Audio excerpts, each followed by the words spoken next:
شرعی لحاظ سے حق مہر کتنا مقرر کرنا چاہیے؟ شریعت نے حق مہر کی کوئی حد مقرر نہیں کی بھائی، جتنا مرضی ہو آپ، یعنی ہزاروں تولے سونا بھی رکھ سکتے ہیں. اور یہ جو 32 روپے 8 آنے اور پتہ نہیں کون کون سے بنائے ہوئے ہیں، اللہ معافی دی پتہ نہیں کہاں سے انہوں نے بنائے. قرآن حکیم میں سورہ نساء کے اندر آتا ہے کہ اگر تم نے سونا چاندی کا ڈھیر بھی دیا ہوا ہے نا کسی عورت کو حق مہر میں، جب اس کو طلاق دو تو واپس نہ لو. سونا چاندی کا ڈھیر یعنی کروڑوں روپے آج کے، یہ بھی حق مہر ہو سکتا ہے. صحیح مسلم میں حدیث ہے، آپ مشکات میں جائیں نا، دوسری جلد میں ایک چیپٹر ہے کتاب النکاح، کتاب النکاح چیپٹر، اس میں مشکات میں صحیح مسلم کے حوالے سے آپ کو حدیث مل جائے گی. مہر والا پورا چیپٹر ہے کتاب النکاح کے اندر، کہ نبی علیہ السلام کی بیٹیوں کا جو، نبی علیہ السلام نے اپنی بیویوں کا جو حق مہر ہے نا، وہ رکھا ہوا تھا 12.5 اوقیہ، 12.5 اوقیہ، اور ایک اوقیہ 40 درہم کے برابر ہوتا تھا. تو 12.5 اوقیہ کتنے بنے؟ 500 درہم. نبی علیہ السلام کے زمانے میں آپ نے اپنے بیویوں کا حق مہر کتنا رکھا؟ 500 درہم. کیلکولیٹ کرنا پھر میں تو پیرا تھرو زمین نکلے گی. 500 درہم. درہم جو ہے نا اس وقت چاندی کا سکہ ہوتا تھا اور سونے کا سکہ ہوتا تھا دینار. 20 درہم جو ہے نا جی، یہ بنتے تھے 200، یعنی 20 دینار 200 درہم بنتے تھے. 200 درہم یعنی 200 چاندی کے کوائن ہو، ان کی ورتھ اور 20 سونے کے کوائنز کی ورتھ برابر ہوتی تھی. میں نے زکات والے لیکچر میں مسئلہ 95B میں بتایا. 20 دینار پہ آدھا دینار زکات ہوتی تھی. 20 دینار آج کا بنتا ہے 7.5 تولے سونا، اور 200 درہم بنتے تھے 52.5 تولے چاندی. آج والی نہیں، آج صرف سونا ہی چلے گا، چاندی تو اب ڈی ویلیو ہو چکی ہے نا. اس زمانے میں 52.5 تولے چاندی 7.5 تولے سونے کے برابر تھی. تو 200 درہم برابر ہوتے تھے 20 دینار کے. ٹھیک ہو گیا جی؟ یعنی ایک دینار میں 20 درہم ہوا کرتے تھے. اب 500 درہم کتنے بنے؟ 7.5 تولے سونا ملٹی پلائڈ بائی 12.5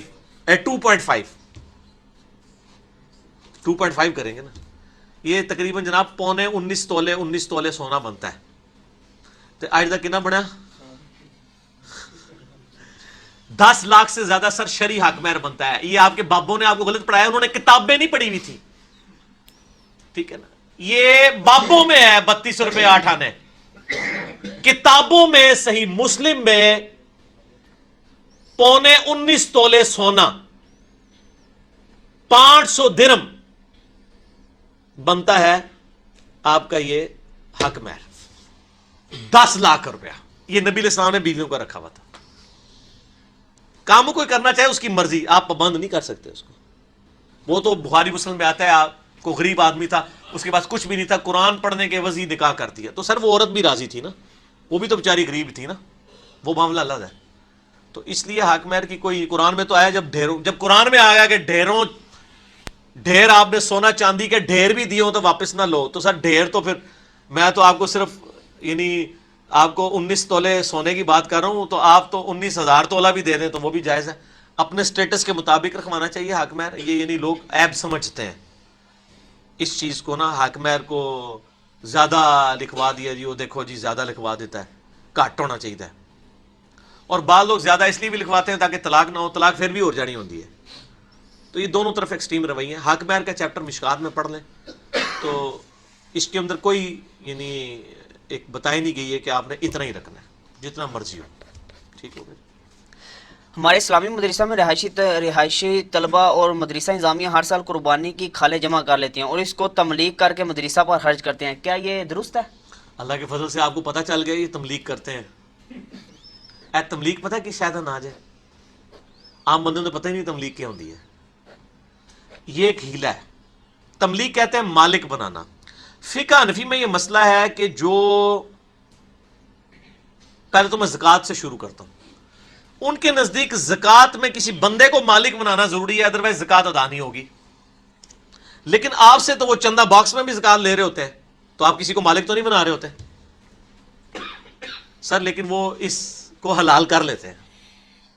وہ کیا کرتے ہیں, وہ جب چندہ باکس کھولتے ہیں نا تو سامنے غریب اسٹوڈنٹس بلاتے ہیں, بٹھا لیتے ہیں. سپوز 1 لاکھ روپے چندہ اکٹھا ہوا زکوٰۃ کا, وہ تو استعمال کرنا اس کو حرام سمجھتے ہیں, کہتے ہیں تملیک ہوئی نہیں, مالک تو بنایا نہیں گیا, تو جرنل کسی نے چندے میں ڈالا ہوا ہے نا. وہ ایک اسٹوڈنٹ کہتے ہیں لو جی یہ 10,000 روپے آپ کو میں نے اس کا مالک بنایا, دوسرے کو بھی 10 دیا, کرتے کرتے 10 کو 10 دے دیا, لاکھ پورا ہو گیا. اینڈ پہ کہتے ہیں آپ یہ مدرسے کو گفٹ کر دیں. ہاں اللہ اکبر, یہ کتاب الحیل پورا چیپٹر ہے. صحیح بخاری میں امام بخاری نے کتاب الحیل چیپٹر بنا کے اسی حنفیوں کے ان مسئلوں کے مذاق اڑایا کہ یہ کس قسم کے ہیلے کرتے ہیں. جیسے وہ یہودیوں نے ہفتے والے دن شکار منع تھا نا, تو وہ کیا کرتے تھے, ہفتے والے دن مد و جزر میں نا پانی چڑھتا تھا سمندر کا, انہوں نے نا سمندر کے ساتھ بڑے بڑے گڑھے کھود لیے تھے. جب پانی چڑھتا تھا نا تو مچھلیاں جو ہے نا وہ ان گڑھوں میں آ جاتی تھی, جب پانی اترتا تھا تو گڑھوں سے اتوار والے دن شکار کر لیتے تھے. کہتے تھے ہم نے تو ہفتے کو شکار ہی نہیں کیا. اور قرآن کے الفاظ ہیں کہ قیامت والے دن بھی یعنی وہ ہفتے والے دن مچھلیاں جو ہیں پھدکری ہوتی تھی ان کی آنکھوں کے سامنے, ان کا امتحان جو تھا, اور باقی پورا ہفتہ نظر ہی نہیں آتی تھی مچھلیاں. اور نہ کہ پھر کر لینے اس نو لال کرنے ہیلا کرنے. تو یہ پہلا ہیلا اس طرح کا یہودیوں نے کیا, پھر ہمارے یعنی بزرگوں نے بھی کیا. احترام سے ہی نام لینا چاہیے نا, تو جن کے بزرگ ہیں وہ تو احترام سمجھتے ہیں. اور یہ باقاعدہ فتاوی الفگیری میں یہ سارے لکھے ہوئے ہیں, اس سے بھی بڑا لکھا ہوا ہے. وہ کہتے ہیں اگر ایک خامند ہے اس کے پاس 7.5 تولے سونے سے زیادہ سونا موجود ہے تو زکوٰۃ بنتی ہے. تو جب شرعی سال پورا ہونے والا ہو 1 دن پہلے اپنی بیوی کو گفٹ کرتا ہے تو اس پہ زکوٰۃ دی, کیونکہ سال پورا نہیں ہوا. سر ادھر یہ سٹوری ختم نہیں ہوئی ہے, یہ ڈونکی راجہ فلم یہاں پہ ختم نہیں ہوئی.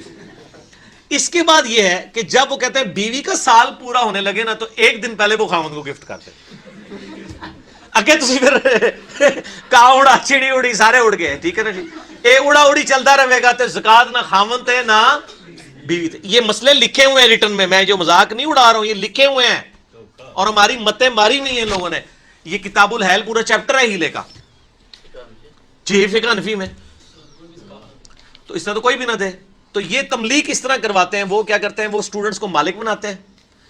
اور اچھا اب ان کا یہ بھی مسئلہ ہے کہ زکوٰۃ جو ہے نا یہ مدرسے پہ لگ سکتی, مسجد پہ نہیں. اس میں بھی وہ تملیک کروا لیتے ہیں, گفٹ لے لیتے ہیں.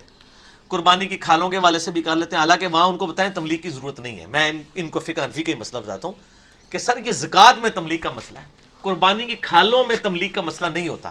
قربانی کی کھالوں کا پیسہ مدرسے میں ڈائریکٹ آپ لگا سکتے ہیں فقہ حنفی کے مطابق. ہمارے مطابق تو سب کچھ ہی کر سکتے ہیں, کیونکہ ہمارا مطابق تو قرآن میں سورہ التوبہ کی آیت نمبر 60 میں زکوٰۃ کے 8 مصارف لکھے ہوئے ہیں. ان میں 8واں ایک مصرف ہے فی سبیل اللہ. آپ ہر کام میں ایون پمفلٹ بانٹ کے بھی تقسیم کر سکتے ہیں, پبلک ویلفیئر کا کام بھی کر سکتے ہیں, چیف جسٹس کے ڈیم فنڈ میں بھی آپ زکوٰۃ جمع کروا سکتے ہیں. اس میں تملیک کوئی ضروری نہیں ہے. اور جہاں تک صدقہ خیرات ہے اور قربانی کی کھالیں, اس میں تو فقہ حنفی میں بھی تملیک کوئی نہیں, تملیک صرف ہے زکوٰۃ میں. اس میں اگر کوئی کرتے ہیں, البتہ وہاں تملیک اس لیے کرنی پڑے گی کہ وہ کہتے ہیں کہ جی کھالوں کا پیسہ مسجد پہ نہیں لگ سکتا, مدرسے پہ لگے گا. لگ سکتا ہے, زکوٰۃ کا پیسہ بھی مسجد پہ لگ سکتا ہے. ظاہر ہے وہ پہلے میں نے بتایا نا کہ بیت المال ایک جگہ ہی ہوتا تھا, وہیں زکوٰۃ آتی تھی, وہیں پہ مال غنیمت آتا تھا, وہیں سے ڈسٹریبیوٹ ہوتا تھا, وہ مسلمانوں کا بیت المال ہوتا تھا. تو یہ اس طرح کی تفریق کرنے کی ضرورت نہیں ہے. آپ جو فی سبیل اللہ کے لیے خرچ کرتے ہیں وہ کسی بھی ایکٹیویٹی میں پرفارم کر سکتے ہیں, مسجد میں بھی. اور پھر وہ کہتے ہیں آرام کا پیسہ آپ مسجد کے ٹوائلٹ بنا لیں. یہ بھی ہوتا ہے, کئی لوگوں سے کہتے ہیں سودی پیسہ سانو دے دو, اسی لیٹرین بناواں گے. یار لیٹرین بھی پاک پیسے کی ہونی چاہیے. کیوں, وہاں پہ بھی تو آپ نے طہارت حاصل کرنی ہے. لیٹرین کی طہارت تو نماز پڑھنے سے بھی زیادہ ضروری ہے, کیونکہ طہارت جو ہے وہ چابی ہے نماز کی. آپ وہ آرام کے پیسے کے اوپر کروانا چاہ رہے ہیں, مسجد پہ حلال کا پیسہ ہی لگنا چاہیے. اچھا ویسے میں اگلی بات آپ کو بتاؤں, یہ آپ کو تقریریں تو کرتے نظر آئے ہیں. آج تک کوئی بندہ کہے کہ میں لاکھ روپے لے کے مسجد میں گیا ہوں کسی کے پاس, اور آگے مولوی نے مجھ سے پوچھا ہو کہ حلال دے نہیں کہ حرام دے, نہیں پوچھتے. کیوں نہیں پوچھتے؟ آپ کو تو مسئلے پڑھا رہے ہوتے ہیں, ان کو اس سے غرض نہیں ہوتا. میرے خیال وہ کہتے ہیں حرام دے بھی ہوئے ساڈے کو لا کے لال دے ہو جائیں گے, ساڈی برکت نہ. کبھی نہیں پوچھتے. ٹھیک ہوگا جی.